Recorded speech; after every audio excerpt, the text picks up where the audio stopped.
गांव में दो भाई रहा करते थे, मदन लाल और मोहन लाल। मदन लाल बहुत ही धनवान व्यक्ति था। उसके पास धन दौलत की कोई कमी नहीं थी। और उधर उसका छोटा भाई मोहन बहुत ही गरीब व्यक्ति था। मोहन दिन भर अपने छोटे से खेत में मजदूरी करके अपने घर का गुजारा किया करता था। दोनों के माता पिता का देहांत हो गया था। माता पिता के गुजर जाने के बाद मदन लाल ने बड़े ही चालाकी से सारा धन और सारी दौलत हड़प ली और मोहन को छोटी सी जमीन दे दी ताकि वह अपना गुजर बसर कर सके। लेकिन मदन लाल इतना सारा धन पाकर भी खुश नहीं था। उसके मन के कोने कोने में धन की चाह भरी हुई थी। उसके पास जितना ही धन था उसे उतना ही काम दिखाई पड़ता था और उसकी नजर अब अपने छोटे भाई मोहन की जमीन पर थी। मदन लाल किसी भी तरह अपने छोटे भाई मोहन की जमीन हड़पने की फिराक में था, क्योंकि मोहन की जमीन बहुत ही ज्यादा उपजाऊ थी। उसमें अच्छी खासी फसल बिना खाद या फिर बिना कुछ ज्यादा मेहनत के ही हो जाती थी। जमीन से उपजाए फसल से मोहन के घर का गुजारा और उसके बेटे की पढ़ाई लिखाई अच्छी खासी चल जाती थी और उन्हें किसी चीज की कमी नहीं होती थी। मोहन उसी जमीन के बादौलात ही अपने बेटे को शहर में पढ़ा रहा था।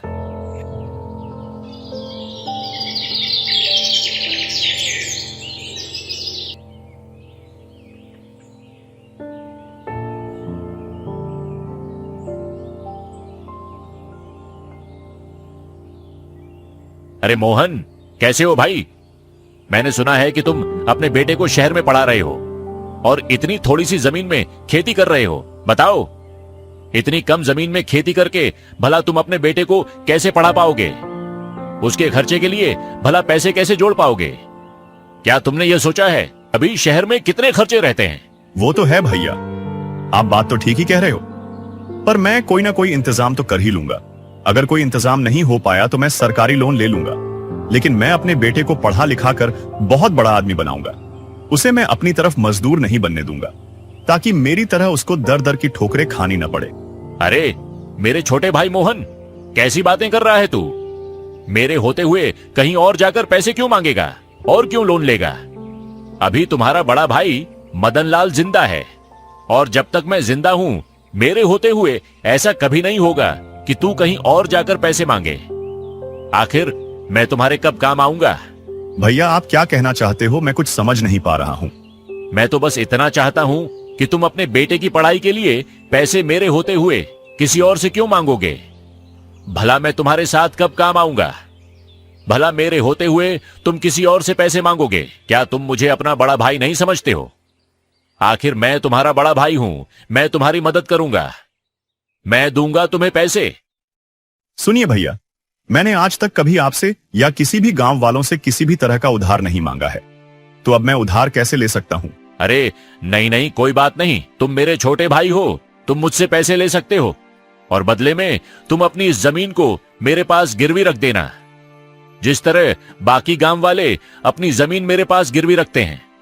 भैया, मैं आपके पास अपना खेत गिरवी नहीं रख सकता हूँ। इसी खेत की बदौलत तो मैं अपने बेटे राजू को शहर में पढ़ा रहा हूँ और मेरे घर का गुजारा का जरिया मात्र यही एक खेत है। इसलिए भैया, आप मुझे माफ कर देना, मैं आपको यह खेत नहीं दे सकता हूँ और मुझे पूरा विश्वास है कि मैं इसी खेत से एक दिन अपने बेटे राजू को पढ़ा लिखा कर एक बड़ा आदमी बना दूंगा। मुझे माफ कर देना भैया, मैं आपके पास अपना खेत गिरवी नहीं रख सकता। ये सुनते ही मदन लाल बहुत ही गुस्से में अपने घर वापस चला जाता है। वह अपनी चिकनी चुपड़ी बातों से कुछ भी नहीं कर सका और इधर मोहन भी अपने काम में लग जाता है। ऐसे ही कुछ दिन बीत जाते हैं।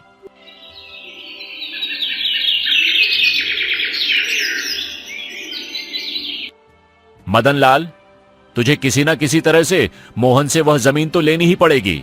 मदन लाल इतना कहकर सोच में पड़ जाता है कि मोहन की जमीन को कैसे हड़प लिया जाए। तभी मदन लाल के दिमाग में एक तरकीब सूझती है और वह मोहन के घर चला जाता है।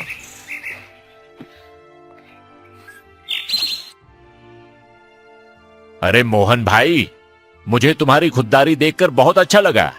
मैं तुम्हारा बड़ा भाई होने के नाते तुम्हारी मदद करना चाहता हूं और तुम भी मेरी मदद लेने से इनकार नहीं कर पाओगे। अगर तुम मुझे अपना बड़ा भाई मानते हो तो तुम मेरी मदद लेने से इनकार नहीं करोगे। ठीक है मदन भैया, कहिए आप मुझे क्या कहना चाहते हो? भाई, अगर तुम चाहो तो मुझसे पैसे मत लो और ना ही तुम अपनी जमीन मेरे पास गिरवी रखो। भाई, तुम एक काम करो, जो गांव के दूसरी तरफ मेरी एक जमीन है ना, वह तुम्हारी जमीन से 5 गुना बड़ी है। तुम एक काम करो, तुम कुछ दिन उस जमीन पर खेती कर लो। उस खेत में हमेशा फसल अच्छी होती है, उससे तुम्हें काफी मुनाफा होगा और उससे मिले पैसे से तुम अपने बेटे की पढ़ाई पूरी कर पाओगे। और इसके बदले में मुझे कुछ नहीं चाहिए, बस एक छोटी सी बात है कि जब तक तुम मेरी जमीन पर खेती करोगे तब तक मेरी जमीन तुम्हारे पास रहेगी और तुम्हारी जमीन मेरे पास रहेगी। अच्छा ठीक है भैया, मुझे आपकी बात मंजूर है। आप जैसा कह रहे हैं मैं वैसा ही करूंगा। मैं आपकी जमीन पर इस बार खेती करूंगा। मोहन ना चाहते हुए भी बड़े भाई मदन लाल की बात मान जाता है। मदन लाल बड़े ही चालाकी के साथ अपने छोटे भाई मोहन से जमीन के कागजों पर उसका अंगूठा लगवा लेता है, क्योंकि मोहन को पढ़ना लिखना नहीं आता था। इसलिए वह उन बातों से अनजान था कि उन कागजों पर क्या लिखा है।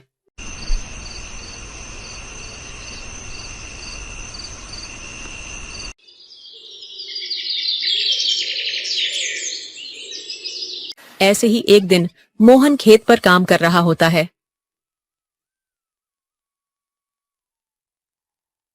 अरे चल भाई मोहन, आज का काम तो पूरा हुआ। मैंने बाजार से लाया सारे पौधे को खेत में लगा दिया है। देखो तो कितने हरे भरे और सुंदर सुंदर दिख रहे हैं। बस कल सुबह का इंतजार है। मैं कल सुबह आकर इन्हें फटाफट सींच दूंगा। चलो अब मुझे भी घर चलना चाहिए। दिन भर खेत में काम करते करते मैं बहुत थक गया हूं और मुझे बहुत जोरों की भूख लग रही है, इसीलिए मुझे अब चलना चाहिए। आज भाग्यवान को बोलूंगा मस्त पालक और पनीर की सब्जी बनाए, फिर मैं खाना खाकर आराम से चैन की नींद रात भर सोऊंगा। चलो भाई, अब मैं चलता हूं। इतना कहकर मोहन खुशी खुशी अपने घर चला जाता है।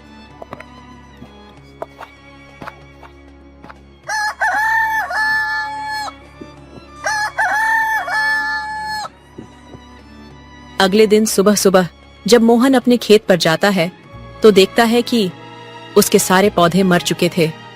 ये सब देखकर मोहन एकदम से हैरान हो जाता है। उसे समझ में आ जाता है कि उसके भैया ने उसे धोखा दिया है, अपनी चिकनी चुपड़ी बातों में फंसाकर उसे ठग लिया है। यह तो एक बंजर जमीन है। हे भगवान, अब मैं क्या करूं? ये क्या हो गया मेरे साथ? मेरा तो बहुत नुकसान हो गया। हे भगवान, मेरा तो पूरा खेत बर्बाद हो गया। हाय रे, अब मैं इस महीने का अपने घर का गुजारा कैसे चलाऊंगा? भैया ने मुझसे झूठ बोला, मुझे ठगा है उन्होंने। ये तो एक बंजर जमीन है। मैं अभी भैया के पास जाता हूँ। हाँ, यहीं सही रहेगा और उनसे कहूंगा कि मेरी जमीन मुझे वापस कर दीजिए। मोहन मन ही मन बहुत ज्यादा दुखी हो जाता है और अपने दुखी मन को लेकर अपने बड़े भैया मदन लाल के घर चला जाता है।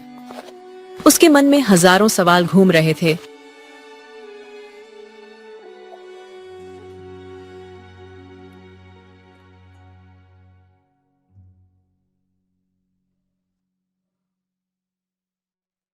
बड़े भैया सुनिए, आपकी जमीन मेरे किसी काम की नहीं है। वह जमीन एक बंजर जमीन है, इसलिए आप कृपा करके मेरी जमीन मुझे वापस लौटा दीजिए। अभी तक मेरा उस जमीन पर बहुत सारा नुकसान हो चुका है। क्या रे मोहन, यह तू क्या कह रहा है? और पहले तू यह बता कि तू किससे पूछकर अंदर आया। और तुम यह मत भूलो कि तुमने अपनी मर्जी से इन कागजों पर अंगूठा लगाया था और उन कागजों में साफ साफ लिखा था कि तुम्हारी जमीन अब, और वह भी तुम्हारी मर्जी से। हम दोनों ने अपनी जमीन अदला बदली कर ली है। अब तुम्हारा इस जमीन पर कोई अधिकार नहीं है। अब वह जमीन सिर्फ मेरी है। इसलिए खैरियत चाहते हो तो तुम यहां से चले जाओ और जाकर अपने उस बंजर जमीन पर खेती करो। चल निकल अब यहां से, और दोबारा यहां आया और जमीन लेने की बात कही तो तुम पर मैं पुलिस केस कर दूंगा। सारे कागजात पर मोहन का अंगूठा लगने के कारण मोहन कुछ नहीं कर पाया और मायूस होकर घर लौट आया।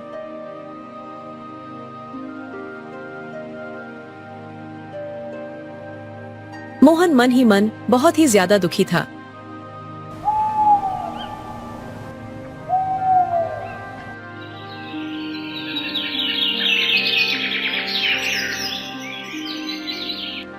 ऐसे ही दिन बीतने लगते हैं और एक दिन राजू अपने पिताजी के पास पढ़ाई की फीस के लिए फोन करता है।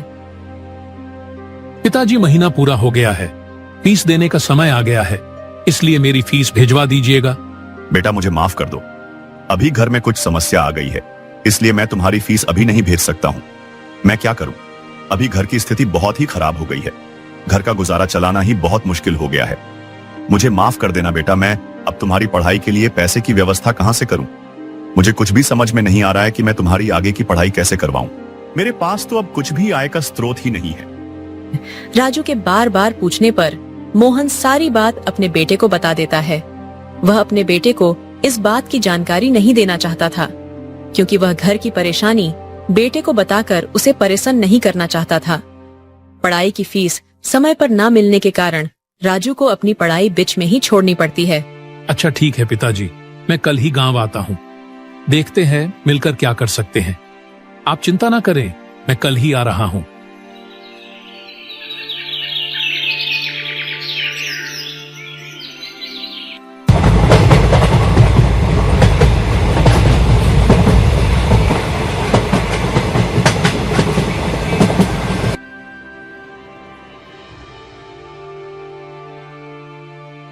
अरे वाह भाई वाह, आहा, गांव की शुद्ध हवा और ये गांव का वातावरण, मजा ही आ गया। शहर में तो सिर्फ प्रदूषण ही प्रदूषण है, गांव का कितना शुद्ध वातावरण है भाई।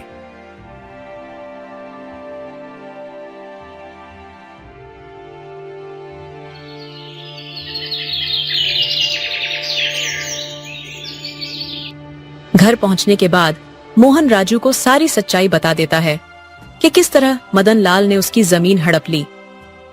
अच्छा तो ये बात है, चाचा को तो मजा चखाना ही होगा। पिताजी मेरे पास एक तरकीब है, मैं जैसा कहता हूँ वैसा ही करिए। राजू सारी तरकीब अपने पिताजी को बताता है। फिर दोनों बाप बेटे रात होने तक का इंतजार करने लगते हैं।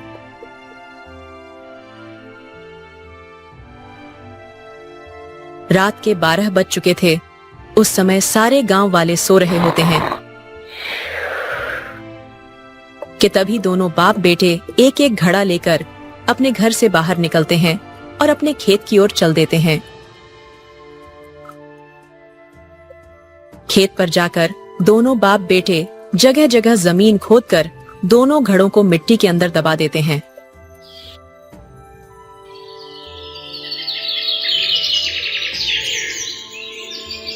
अगले दिन पूरे गांव में ये बात फैल जाती है कि खेती करने के दौरान मोहन को उसके खेत में 2 सोने से भरे हुए घड़े मिले हैं।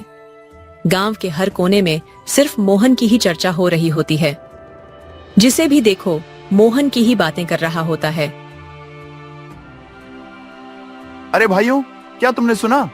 आज मोहन के खेत से 2 सोने से भरा घड़ा निकाला है। अरे हाँ भाई, मैं तो देखने भी गया था। सच में 2 सोने से भरे घड़े निकले हैं। मोहन की तो किस्मत चमक गई, अब उसके गरीबी के दिन दूर हो गए। भाई मुझे तो अपने कानों पर विश्वास ही नहीं हो रहा है। अरे भाई, मगर वह तो एक बंजर जमीन थी ना, वहां तो कुछ भी नहीं उगता था। वहां तो कोई भी फसल लगाने में वह फसल ही मर जाती थी, तो खजाना कैसे निकल गया? अरे ओ हरि भाई, खजाना ऐसे ही जगहों में तो निकलते हैं। मोहन उन सिक्कों को बेचकर तो बहुत ही अमीर हो जाएगा। मोहन तो अब इस गांव का बहुत ही अमीर व्यक्ति बन गया है।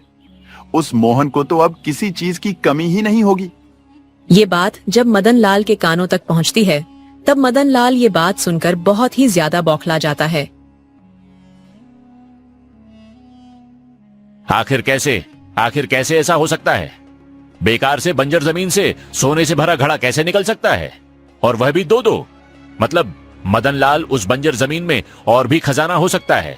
मतलब मदन लाल, इससे पहले कि मोहन उस बंजर जमीन से सारे सोने के घड़े निकाल ले, तुझे वह जमीन मोहन से वापस लेनी पड़ेगी।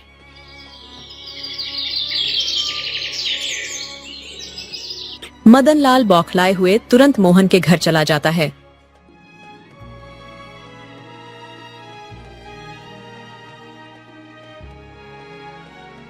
अरे मोहन भाई, मुझे मेरी जमीन वापस चाहिए। मुझे मेरी जमीन दे दो।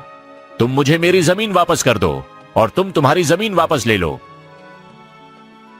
हमने तो वह जमीन आपस में अदला बदली कर ली थी ना, और अब मेरी जमीन आपकी है और आपकी जमीन मेरी है, और आप ही ने तो मुझसे कागजात पर अंगूठा लगवा लिया था, और अब भला आप वह जमीन मुझसे क्यों मांग रहे हो? अब तो वह जमीन मेरी है और मैं आपको वह जमीन क्यों दूं? नहीं भैया, उस खेत से बहुत ही लाभ हुआ है, मैं आपको वह जमीन नहीं दे सकता हूं। कृपा करके वह जमीन मुझसे ना मांगे। अरे मेरे छोटे भाई, मैं तो उस दिन तुमसे मजाक कर रहा था, ताकि तुम उस जमीन पर खूब मेहनत करो और फसल उगाकर अपने बेटे को आगे तक शहर में पढ़ा सको। और ये देखो, ये रहे उस जमीन के कागजात, तुम इन कागजातों को रख लो और तुम मुझे अब मेरी जमीन वापस कर दो। राजू मदन लाल की सारी बातें सुनकर बोलता है, आपको आपकी जमीन वापस मिल जाएगी, पर जमीन वापस करने से पहले मेरी एक शर्त है, वह आपको मनाना पड़ेगी। क्या क्या शर्त है? अरे राजू बेटा, मुझे तुम्हारी सारी शर्तें मंजूर है, बस तुम मेरी जमीन मुझे वापस कर दो। मैं तुम्हारी हर शर्त मानने के लिए तैयार हूं। आपको हमारी जमीन और उसके कागजात वापस करने होंगे, और आपको वह जमीन लेने के लिए हमें 10 लाख रुपए भी हमें देने होंगे, तभी हम आपको वह जमीन वापस देंगे और ये सारे काम कागजात पर लिखित होगा। तब मदन लाल मन ही मन सोचता है, अरे इन दोनों बाप बेटे को क्या पता कि उन सोने के सिक्कों की कीमत कितनी है। ये बाप बेटे दोनों ही बेवकूफ हैं। ये सिर्फ 10 लाख के पीछे पड़े हैं, बेवकूफ कहीं के। मैं उन सोने के सिक्कों को बेचकर एक ही दिन में करोड़पति बन जाऊंगा। हाँ हाँ हाँ बेटा, मुझे तुम्हारी सारी शर्तें मंजूर है। अच्छा तो ठीक है, अब मैं चलता हूं। मैं कल ही तुम्हारे सारे पैसे दे दूंगा और तुम्हारे सारे कागजातों पर साइन भी कर दूंगा।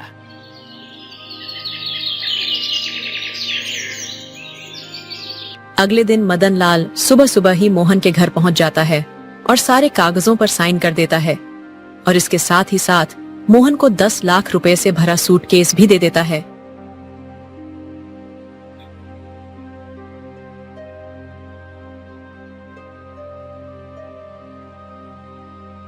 सारी प्रक्रिया पूरी हो जाने के बाद मदन लाल तुरंत ही अपने नौकर सुखिया को लेकर खेत पर पहुंच जाता है। सुनो सुखिया, पूरा खेत खोद डालो और मुझे तुरंत ही सोने से भरा घड़ा निकाल दो।